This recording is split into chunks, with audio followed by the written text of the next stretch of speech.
duyan söyle derdini. Sana yaşayan söyle derdini. Ratatata. Ratatata. Biz bu şarkıyı buradan söyleyemiyoruz yahu. Söyle derdini. Biz neden siyah beyazız? Ah, kovboy bize azıcık renk ver yahu ratata.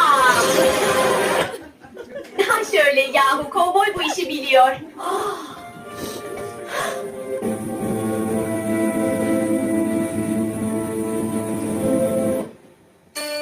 Hey siz öğretmenler ne öyle oturup duruyorsunuz? Haydi dansa.